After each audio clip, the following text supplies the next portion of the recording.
A'udzubillahi minasyaitonir rajim. Bismillahirrahmanirrahim. Yas'alunaka 'anil khamri wal maisir. Qul fihima ithmun kabirun wa manafi'u linnas. Wa ithmuhuma akbaru min naf'ihima. Wa yas'alunaka madza yunfikun. Qulil 'afwa. Kadzalika yubayyinu Allahu lakumul ayati la'allakum tatafakkarun. Mereka bertanya-tanya kepadamu wahai Muhammad tentang hukum khamr dan juga perjudian. Katakanlah pada keduanya terdapat dosa besar, tetapi ada manfaat bagi manusia. Akan tetapi dosa keduanya jauh lebih besar dibandingkan manfaatnya. Lalu mereka juga bertanya kepadamu tentang apa yang mereka infakkan selama ini. Katakanlah yang diinfakkan adalah kelebihan dari apa yang diperlukan. Demikianlah Allah menerangkan ayat-ayatnya kepadamu agar kamu bisa berfikir. Baik, ayat ini ada asbab nuzulnya, di mana disebutkan Nabi SAW pernah mengutus Sariyah, pasukan yang tidak dipimpin Nabi SAW di bawah komando Abdullah ibn Jahaz. Dan Allah Subhanahu wa taala menangkan peperangan dan mendapatkan harta rampasan perang yang cukup banyak. Tapi masalahnya di antara harta rampasan perang yang diperoleh oleh Abdullah ibn Jahaz ini ada khamar di dalamnya. Jadi sebagian para sahabat memperoleh khamar dari sekian banyak harta rampasan perang. Akhirnya kemudian karena memang cuaca juga saat itu sangat dingin setelah peperangan, maka sebagian para sahabat meminta kepada Abdullah ibn Jahaz sebuah fatwa. Boleh enggak mereka meminum khamar itu supaya memanaskan badan? Karena memang cuacanya dingin dan khamar bisa menghangatkan badan. Akan tetapi kemudian Abdullah ibn Jahaz melarang mereka untuk minum khamar sebelum bertanya kepada Nabi.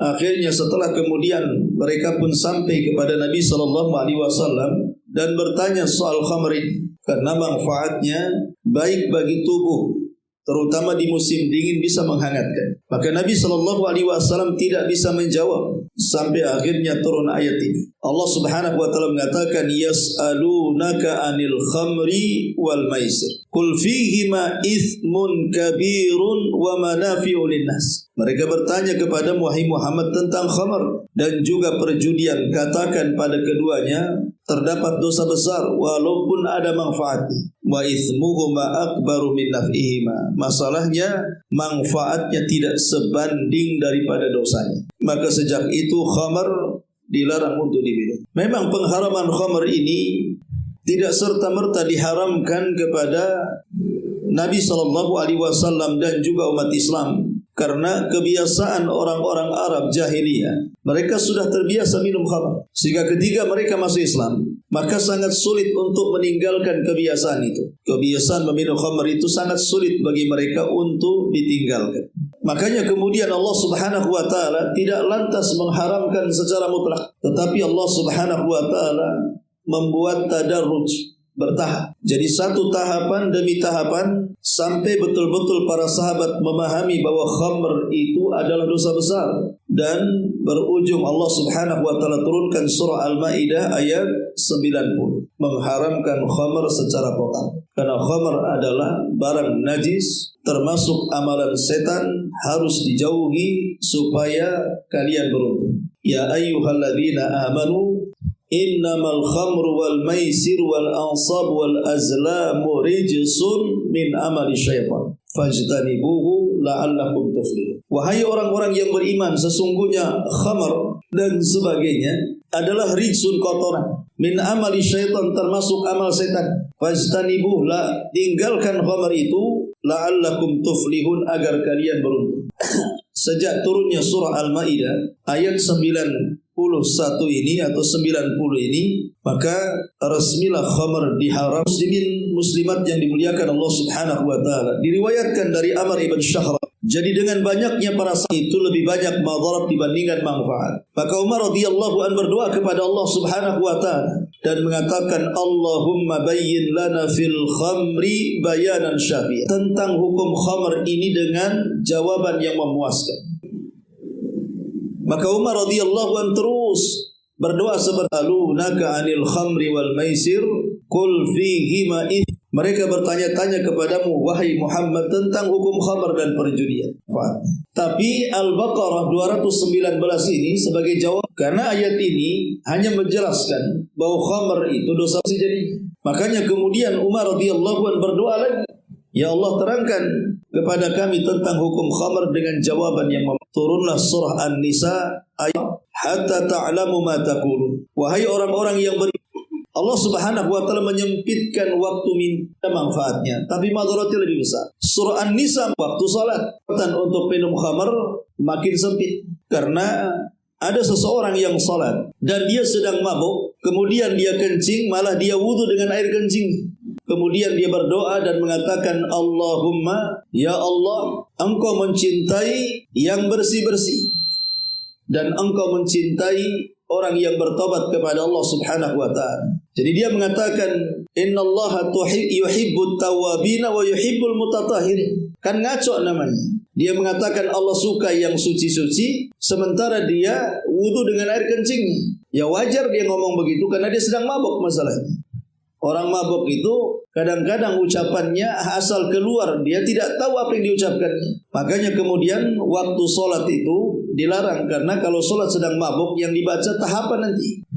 Masyarul muslimat yang dimuliakan Allah Subhanahu wa taala. Tetapi bagi Umar radhiyallahu an, hal ini tidak cukup. Makanya Umar radhiyallahu berdoa lagi dengan doa yang sama. Allahumma bayyin lana fil khamri bayanan syafi'a. Ya Allah, terangkan kepada kami tentang hukum khamr dengan keterangan yang memuaskan. Maka setelah Umar berdoa ketiga kalinya, maka turunlah surah Al-Maidah ayat 90 sampai 91.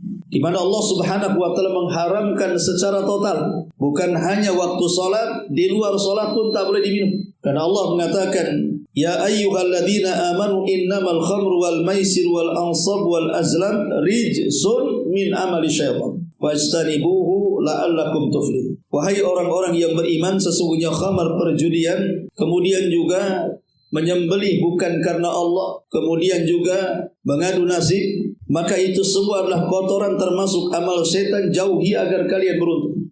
Sampai kepada ayat fahal antum muntahun. Maka dengan surah Al-Maidah ayat 90 dan 91 ini turun, maka Umar radhiyallahu an pun sekarang puas dengan jawaban Allah Subhanahu wa taala yang mengharamkan khamar secara abadi, secara mutlak tidak boleh. Hadis ini dikeluarkan oleh Imam Ahmad dan Sa'id dan disahihkan oleh Syekh Al-Albani rahimahullahu taala. Setelah kemudian Allah Subhanahu wa taala mengharamkan secara total, maka Nabi SAW mengirim setiap daerah utusan agar utusan ini menyampaikan ke daerah-daerah, khususnya di halayak orang ramai, tentang pengharaman khamr ini. Jadi utusan ini berteriak di pasar-pasar, di tempat-tempat berkumpulnya orang, di jalan-jalan, kemudian mengatakan ala wa innal khamra qad hurrimat. Ketahuilah bahwa khamr itu sudah diharamkan. Sampai satu hari Anas ibn Malik radhiyallahu anhu yang berada di rumah Abu Talha, dan Anas ini terbiasa terkadang menuangkan khamar di gelas untuk menghormati tamunya Abu Talha. Saat kemudian khamar itu sudah dituangkan di gelas-gelas dan siap minum, tiba-tiba penuh keributan di luar kediaman Abi Talha ini, sehingga Abi Talha mengatakan, ya Anas fakhruj fasma madza yaqulu al-munadi yunadi. Wahai Anas, sebaiknya kau keluar. Ada apa suara yang sangat gaduh di luar itu? Kau dengarkan dengan seksama apa yang diteriakkan orang itu. Maka Anas radhiyallahu anhu pun keluar. Kemudian dia mendengar orang yang berteriak di pasar-pasar dan di kerumunan orang itu, bahwa teriakan itu adalah datang dari Nabi SAW, diberitahu lewat utusan agar tidak boleh lagi minum khamr, karena khamr sudah diharamkan secara mutlak. Maka Anas bin Malik radhiyallahu anhu mendengar, langsung pulang memberitahu Abi Talha. dan mengatakan, ya Aba Talha, gimana ini? Nabi SAW telah mengutus utusan kepada kami memberitakan bahwa khamar tidak boleh diminum. Akhirnya kemudian Abu Talha mengatakan, sami'na wa ata'na. Langsung kemudian dia menumpahkan seluruh khamar yang ada di kediamannya, diletakkan di depan-depan rumahnya. Sampai bukan hanya Abu Talha, semua orang yang ada di pasar, semua orang yang ada di jalan, semua orang yang berkerumunan di keramaian, semuanya pulang. Kemudian mereka menumpahkan khamar-khamar mereka di depan rumah mereka, sampai seorang perawi hadis mengatakan, hatta salat syawari'ul Madinah, sampai gang-gang kota Madinah banjir dengan khamar yang ditumpahkan. Begitulah para sahabat. Kalau sudah haram, ya haram. Tidak ada di antara mereka yang mengatakan, saya kan masih kecanduan, dibuang sebotol dululah, sebotolnya disimpan. Nanti kalau sudah semakin sedikit minumnya, nanti saya tinggalkan. Tidak ada. Mau sebotol, mau sesendok, mau setetes. Sahabat tahu itu perintah Allah dan Rasulnya. Mereka hanya mengatakan, sami'na wa ata'na. Innama kana qaulul mu'minin idza du'u ila Allahi wa rasulihi liyahkuma bainahum an yaqulu sami'na wa ata'na. Ucapan para sahabat, kalau sudah Allah dan Rasulnya memerintahkan sesuatu untuk berhukum, maka mereka hanya bisa mengatakan kami dengar dan juga kami taat. Itulah hebatnya para sahabat Nabi sallallahu alaihi wasallam. Mereka cepat membuang khamar-khamar mereka karena tahu bahwa khamar itu tidak baik, diharamkan, dan peminumnya termasuk dosa besar. Ma'asyiral muslimin wal muslimat yang dimuliakan Allah Subhanahu wa taala. Masalahnya, sahabat juga bukan malaikat. Sahabat juga manusia sama dengan kita. Ada orang-orang yang imannya kuat. Jadi ada sahabat-sahabat yang kuat iman, setelah diharamkan khamar, ya haram, tidak mau minum lagi. Tapi ada sebagian sahabat yang lemah imannya, sembunyi-sembunyi mereka minum khamar. Maka akhirnya Nabi SAW menerima kabar bahwa ada sebagian kecil para sahabat masih minum khamar diam-diam. Maka Nabi SAW menerapkan hukum hudud berupa cambukan 40 kali. Siapa yang tertangkap dan dia minum khamar kemudian sampai ke hadapan Nabi SAW, dia berhak mendapatkan cambukan 40 kali. Walaupun kemudian di zaman Umar ditambah dari 40 menjadi 80 kali cambukan. Tapi dua-duanya adalah sunnah. Baik yang dilakukan Rasul, Abu Bakar juga sama mengikuti hukum Rasul ataupun ijtihadnya Umar radhiyallahu anhu, karena Umar tahu maslahat. Di zamannya makin banyak orang yang minum khamar, kalau tidak ditingkatkan hukumannya bisa menjadi-jadi. Makanya Umar menambah dengan mengkiaskan hukum meminum khamar dengan menuduh wanita yang bersih dianggap berzina. Karena hukuman menuduh orang tanpa saksi dan bukti, di mana wanita baik-baik dikatakan pezina dan tidak terbukti karena tidak ada saksi dan bukti yang kuat, maka penuduhnya dicambuk 80 kali. Umar mengkiaskan tentang hukum pencambukan khamar menjadi 80 kali karena melihat tuduhan orang-orang yang menuduh wanita baik-baik menjadi seorang pezina, maka tuduhannya membawa hukuman 80 kali cambukan. Alasannya, karena kalau orang minum khamar itu pasti akan gila akalnya. Terkadang tanpa sadar ucapannya menuduh wanita baik-baik dikatakan pezina. Dengan sebab itulah Umar radhiyallahu an meningkatkan hukuman dari 40 cambukan menjadi 80 cambukan. Ma'asyiral muslimat yang dimuliakan Allah Azza wa Jalla, di zaman Nabi ada seseorang yang berkali-kali ketangkap karena minum khamar dan berkali-kali dicambuk sebanyak 40 kali. Akhirnya kemudian para sahabat pun mencaci maki orang ini. Kayaknya nggak punya kapok. Masa ditangkap kena cambuk, kau minum lagi ketangkap kena cambuk lagi. Akhirnya para sahabat Nabi SAW saat laki-laki ini hendak dihukum hudud dengan cambuk 40 kali, semua sahabat yang melihat mencaci maki anak muda. Tapi Nabi SAW memperingatkan para sahabat, la tasubbu, jangan kalian mencaci, jangan kalian memaki. Fa innahu yuhibbullaha wa rasulah. Walaupun demikian, si minum khamar ini dia masih mencintai Allah dan Rasulnya.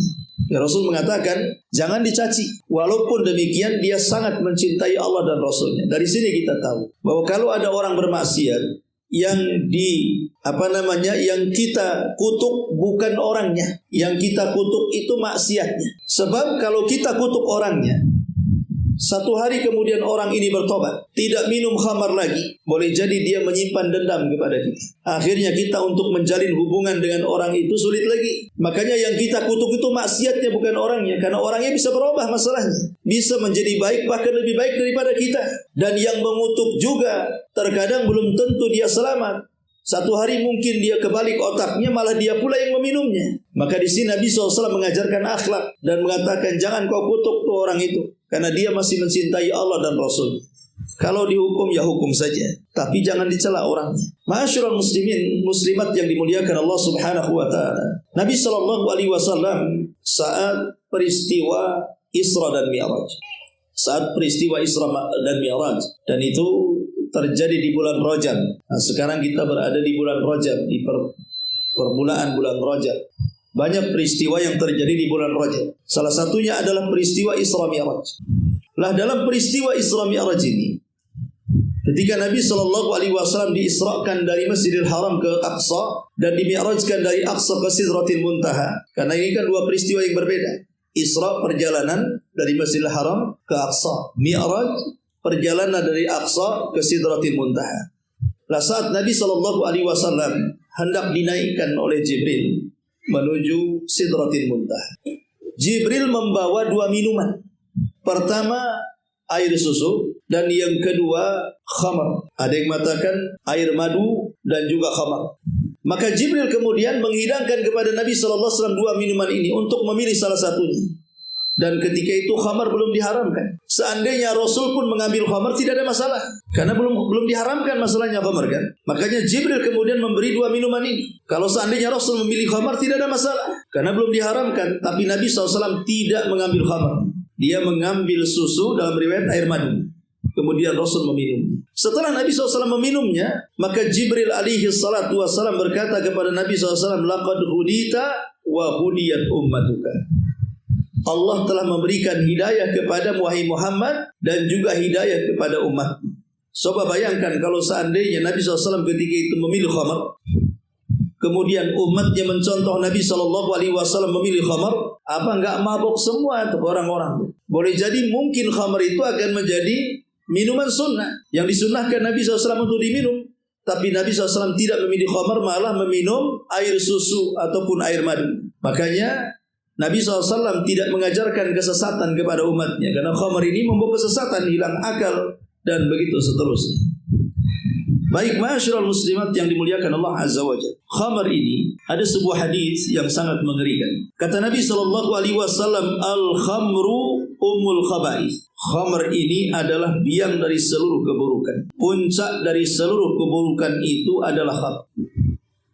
Ada sebuah kisah. Memang kisah ini kisah Israiliyat. Bahkan kisah ini boleh dikatakan kisah karang-karangan. Tapi tak mengapa kita kisahkan sebagai ibrah. Ketika Allah Subhanahu wa taala menceritakan tentang kisah Harut Marut, kisah malaikat Harut dan Marut. Jadi para malaikat di langit itu, saat Allah menciptakan Adam, para malaikat mengatakan, ya Rabb, seandainya Engkau utus kami ke bumi, maka tidak mungkin bumi itu ada kerusakan, pertumpahan darah, kemaksiatan dan macam-macam. Maka Allah Subhanahu wa taala mengatakan, baik, kalian tidak tahu di bumi ini banyak fitnah. Kalau kalian kuberikan akal dan syahwat seperti manusia, kalian boleh jadi mungkin lebih parah dibandingkan manusia. Kata para malaikat, tidak mungkin. Kami makhluk yang diciptakan untuk beribadah. Maka Allah Subhanahu wa taala mengatakan, kalau begitu utus kepada kami dua malaikat, aku akan titipkan syahwat dalam dada. Maka malaikat menyeleksi dari seluruh malaikat yang kira-kira tahan dengan ujian Allah, dipilihlah malaikat yang bernama Harut dan Marut. Maka setelah dipilih Harut dan Marut ini, maka Allah Subhanahu wa taala kemudian titipkan syahwat di hati keduanya. Maka dia kurang lebih dengan manusia, punya syahwat, ya. Maka diturunkanlah Harut dan Marut karena punya syahwat. Tiba-tiba Allah Subhanahu wa taala menguji dua malaikat ini dengan ditampilkan wanita cantik. Akhirnya tertarik Harut Marut ini dengan wanita cantik itu, karena sudah punya syahwat, masalah sama dengan manusia. Ketika kemudian dia sedang meraih wanita cantik itu dan hendak menjamah wanita cantik itu, maka wanita itu mengatakan, oh tidak bisa. Kalian tidak boleh menjamahku kecuali kalian melakukan satu syarat. karena sudah tergila-gila dengan wanita ini. Maka Harut dan Marut mengatakan, apa syaratnya? Wanita ini mengatakan, syaratnya kalian harus menyebutkan Allah Subhanahu wa ta'ala. Kata dua malaikat ini, macam mana kami ini malaikat-malaikat Allah, tidak mungkin kami melakukan kesyirikan, yang lain sajalah syaratnya. Akhirnya wanita ini mengatakan, baik kalau begitu, syaratnya kami ubah. Dengan cara apa? Minum khamr. Yang kedua syaratnya, dibawakan bayi di hadapan kedua malaikat ini, kemudian dikatakan, bunuhlah bayi ini. Kalau kalian membunuhnya, aku siap melayani kalian berdua. Kata Harut dan Marut mengatakan, tak bisa, kami malaikat, masa kami harus membunuh? Akhirnya kemudian malaikat mengatakan, kalau begitu yang lain saja. Akhirnya wanita ini membawa khamr, membawa minuman, ya, minum khamr ini. Entah kenapa Harut dan Marut ini mengatakan, oh kalau ini bolehlah, kalau hanya sekedar minum saja. Yang penting jangan kalian suruh kami untuk melakukan kesyirikan atau membunuh. Kalau hanya minum aja lah. Akhirnya kemudian Harut dan Marut meminum khamr, mabuk akhirnya. Malaikat mabuk.